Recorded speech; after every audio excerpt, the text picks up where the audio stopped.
O mistério do novo nascimento.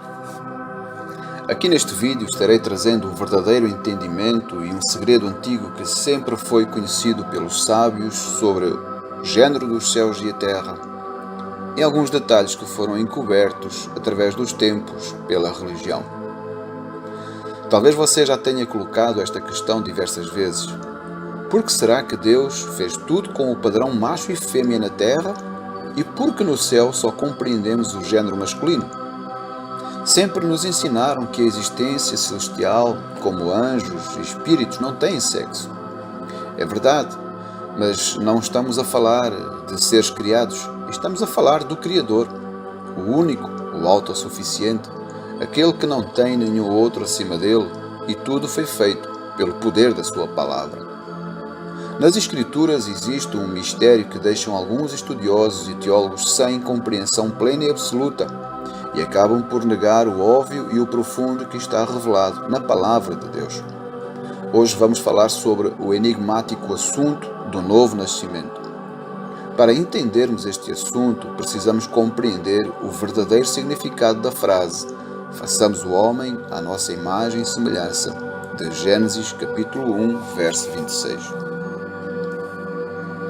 O ponto-chave do capítulo 1 de Gênesis está neste versículo, onde o mistério está na criação do homem, que em hebraico é Adam, cujo significado é género humano ou humanidade. Este mesmo significado, Adam, dá origem ao nome Terra Vermelha ou simplesmente Vermelho. Nos versículos anteriores ao citado, Deus disse haja em toda a obra da sua criação. Mas especialmente na humanidade, ou seja, no homem, Deus não disse haja homem, mas sim façamos o homem à nossa imagem e semelhança. Em relação à imagem e semelhança, na verdade não somos como ele exatamente é. Somos uma sombra da sua imagem. Em hebraico, a palavra imagem é tselem, que significa sombra, e a palavra semelhança é demut, que significa modelo ou forma. Como já vimos, todos os atos criativos no Éden tiveram uma palavra singular, mas na formação do homem vemos que Deus está presente com outras existências da sua própria natureza e essência. É aqui que pretendemos nos focar para entender o mistério do novo nascimento. Na verdade, esta passagem tem sido um enigma para muitos intérpretes da Bíblia. Para muitos, um mistério não revelado ou não resolvido até aos dias de hoje. Porque será que Deus não se referiu à ação do Verbo no singular, na formação do homem, mas sim no plural? Por um lado, para os estudiosos que afirmam que Deus é um só, se torna muito difícil interpretar o plural façamos, dos quais se referem a Deus. Por outro lado, e para os que entendem que Deus é triuno, fica mais fácil de compreender este sentido do verbo. Mesmo assim, quando ouvimos as teorias de certos estudiosos, parecem não ficar muito claras e objetivas as suas explicações. No final, dá a entender que uma certa dúvida ficou por esclarecer sobre este assunto. Vamos desdobrar então essa dúvida que parece querer ficar escondida nas raras explicações e abrir a nossa mente para o entendimento claro da Palavra de Deus. No modo façamos, é lógico que Deus se refere a Ele mesmo, ao seu Filho Jesus e ao Espírito Santo. Os três em um só, com características diferentes.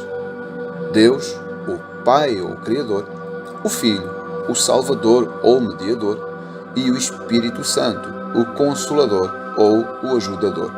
Poderíamos estender inúmeros atributos de cada um deles, mas estes serão os mais adequados para este estudo. Portanto, Deus se refere a si mesmo no plural através da palavra Elohim. Na verdade, o termo Deus no singular é El ou Eloá, mas Elohim é plural. Isto significa deuses. Assim sendo, tanto o Filho Jesus quanto o Espírito Santo são deuses vindos de um só, de Ele mesmo. O termo Elohim aparece nas Escrituras mais de 2500 vezes. Na linguagem semítica antiga não possuíam tais questões, mas era mais literal e profunda do que podemos imaginar.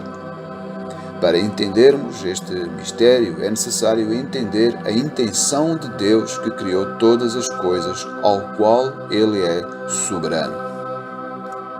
Digno és, Senhor, de receber glória e honra e poder, porque Tu criaste todas as coisas, e por Tua vontade são e foram criadas. Apocalipse 4:11. No nosso mundo, todos os organismos da Terra são frutíferos, são férteis e são fecundos. Lembrando que na criação Deus fez macho e fêmea para todas as coisas. Então, todos esses organismos dão vida aos seus semelhantes. Aqui descobrimos uma regra. Tudo o que se reflete na terra é sombra do que existe no céu. Hebreus, capítulo 10, verso 1. Porque, tendo a lei a sombra dos seus bens futuros e não a imagem exata das coisas. Já vimos este ponto nos termos imagem e semelhança. Na criação, vemos que os pássaros têm seus pais e suas mães. Os animais aquáticos, os peixes mamíferos, possuem seus pais e suas mães. Os animais da selva possuem seus pais e suas mães. As plantas também possuem o mesmo género masculino e feminino. O mesmo acontece para os humanos, que são macho e fêmea, marido e mulher, pai e mãe, e que dão à luz um bebê. Embora exista uma corrupção de casais do mesmo sexo querendo ter um bebê, tal coisa é abominação para Deus, porque o padrão da vida é macho e fêmea. Este é o padrão celestial.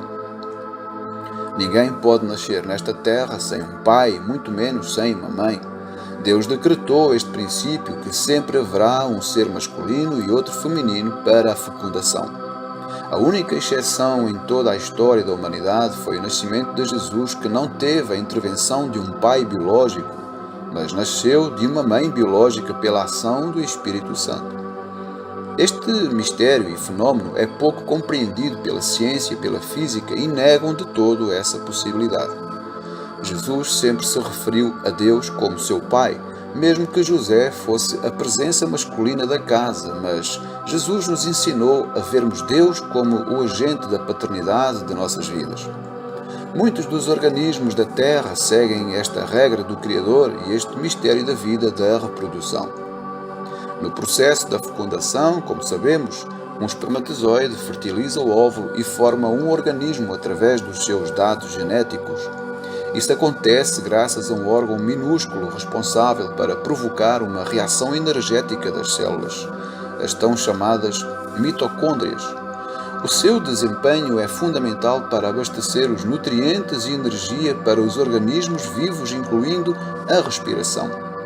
As mitocôndrias são como fábricas que permitem que todas as células, quer dos seres humanos, quer dos animais ou dos vegetais, trabalhem. Sem elas, não haveria energia. Por outras palavras, sem elas, não haveria vida. As mitocôndrias são herdadas das mães e não dos pais. Todos os seres herdam características de seu pai e de sua mãe, seja a cor dos olhos, o cabelo, a feição do nariz, entre outros. Temos algo em comum em nós mesmos que foi herdado de nossas mães. No entanto, o óvulo fertilizado não possui nenhuma mitocôndria do pai. Esta herança materna é exclusiva da nossa mãe. Serve tanto para seres humanos quanto para animais. Este gene de vida só existe no ser feminino e passa para outras gerações somente pelas mães. Isto significa que a vida não pode seguir sem passar pelas mães. Neste preciso momento, muitos organismos estão recebendo os genes de suas mães em vários lugares do planeta. Por que será que as moscas têm uma duração vital de 15 a 30 dias? Porque elas herdam esse tempo de vida de suas mães. Uma tartaruga pode viver mais de 100 anos, isto porque recebeu de sua mãe esse gene. As árvores podem viver muitos anos, e por igual razão. Nós temos uma média de idade de 70, 80 anos que recebemos de nossas mães. Não é generalizado, porque há quem viva mais. não contando com as mortes prematuras por doença ou acidente, mas em regra por morte natural, o tempo de vida é esse. Uma vida nasce de uma mãe que arrisca a sua própria vida pelo seu filho. Esse padrão deu início logo após a queda do homem através de Adão. Sendo este o princípio do mundo natural, qual é o princípio do mundo espiritual, sabendo que as coisas terrenas são sombras das coisas celestiais? Talvez agora possamos entender um dado importante como resposta. De quem podemos receber a vida eterna? De Deus, é óbvio, por intermédio do sacrifício do seu Filho e pelo Espírito Santo. Em Gênesis 1:26, quando Deus se refere ao plural façamos, se refere à relação da unidade da família divina no reino dos céus. Não é por um acaso que a palavra ruá significa espírito. Ela é feminina no hebraico, assim como é também a palavra sabedoria. A enigmática sabedoria do livro de Provérbios se perdeu ao longo dos tempos por uma cultura preconceituosa, onde a presença real do género do reino dos céus foi escondida de nós, mas não há nada oculto que não venha a ser revelado. Nestes últimos tempos, Deus tem dado o conhecimento e a sabedoria de Deus aos seus filhos, para que compreendam todas as mensagens de maneira plena das Escrituras.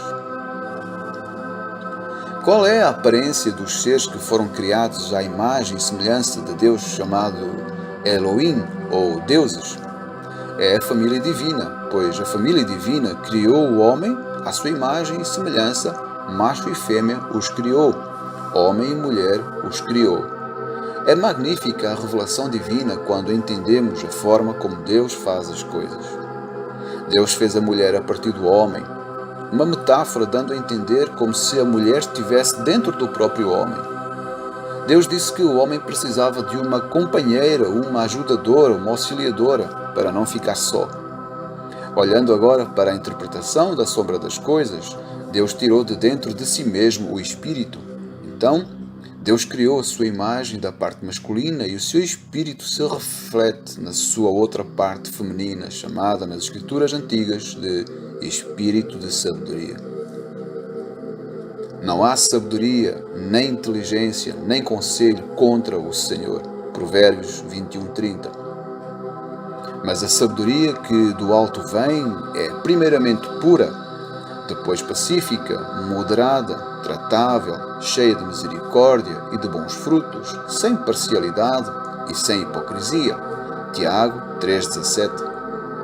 O apóstolo Paulo disse: a Jerusalém que é de cima é livre, a qual é a mãe de todos nós. Gálatas 4:26. Esta Jerusalém não é a terrena, mas sim a espiritual, a celestial.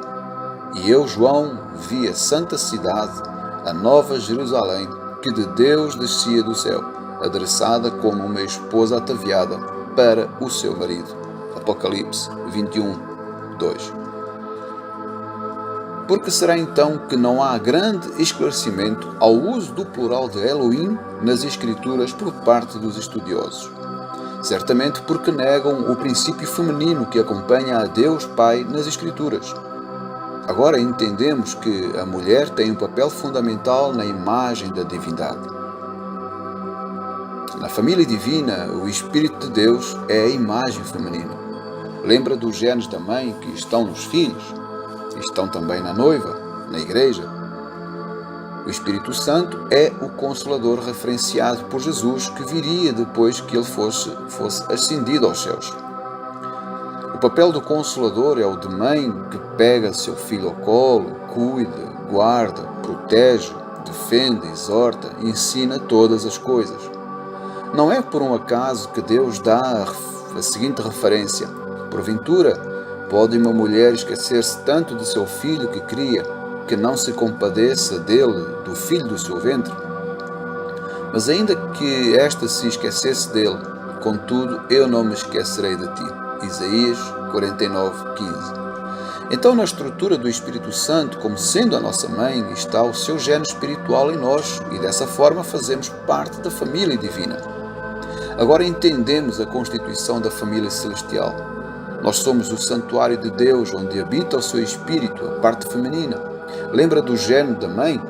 Ele está em todos nós, que nascemos de novo. Juntos formamos um corpo celestial chamado de Igreja, a noiva de Cristo, e esperamos o momento de sermos chamados pelo noivo para as bodas do Cordeiro, para o casamento real da Igreja, que acontecerá muito em breve. Agora estou certo que cada vez que ouvirmos falar do nascer de novo, vamos entender o que Jesus queria dizer no mais profundo das Escrituras. Agora fica mais fácil entendermos o significado da palavra sabedoria cada vez que lemos as Escrituras, porque muitas vezes sabedoria faz referência ao Espírito Santo de Deus, como por exemplo, Eclesiastes capítulo 7, verso 12, porque a sabedoria serve de defesa, como de defesa serve o dinheiro, mas a excelência do conhecimento é que a sabedoria dá vida ao seu possuidor. Neste versículo, temos um excelente exemplo do que realmente é sabedoria. Ela serve de defesa e quem nos defende como filhos é o Consolador, segundo Jesus, o Advogado, segundo João. É o Espírito Santo. A sabedoria dá vida. Como vimos anteriormente, quem tem o Espírito Santo tem o gene da mãe, que gera vida. A partir deste exemplo que vimos, você pode encontrar outros e entenderá que a sabedoria está ligada diretamente a Deus e seu Espírito. O novo nascimento está relacionado com a conversão a Cristo, com o arrependimento para que haja uma transformação na pessoa vinda de Deus através do Espírito Santo e uma renovação em justiça, alegria, paz e santidade. O Espírito de Deus geme por todos aqueles que ainda não nasceram de novo para nascerem do seu Espírito. Outrora, éramos filhos da mulher escrava, agora somos da mulher livre. E quando nascemos de novo, recebemos o gene de nossa mãe. O seu gene é a sua essência. E como aprendemos hoje, essa essência é a vida eterna. Amém? Louvado seja Deus.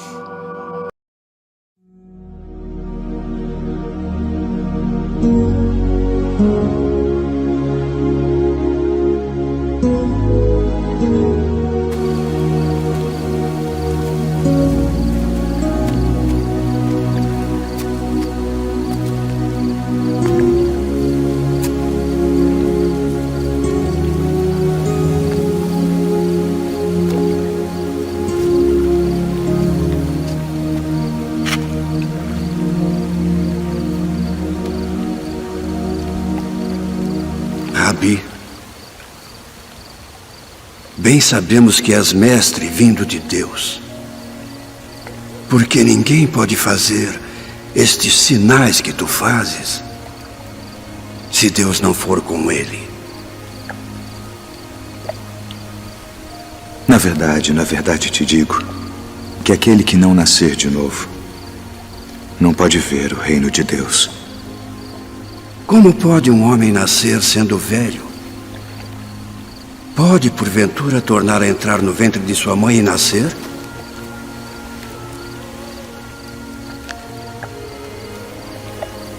Na verdade te digo que aquele que não nascer da água e do Espírito não pode entrar no reino de Deus.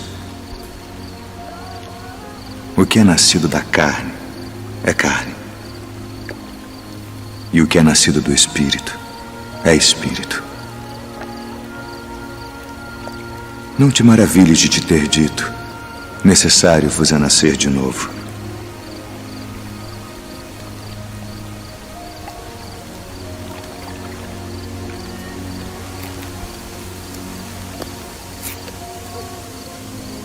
O vento assopra onde quer, e ouves a sua voz, mas não sabes de onde vem, nem para onde vai.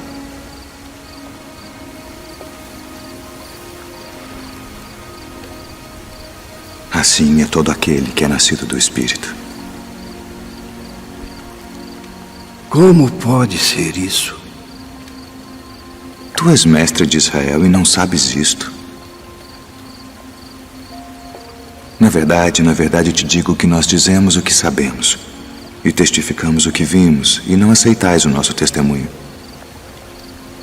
Se vos falei de coisas terrestres e não crestes, como crereis se vos falar das celestiais?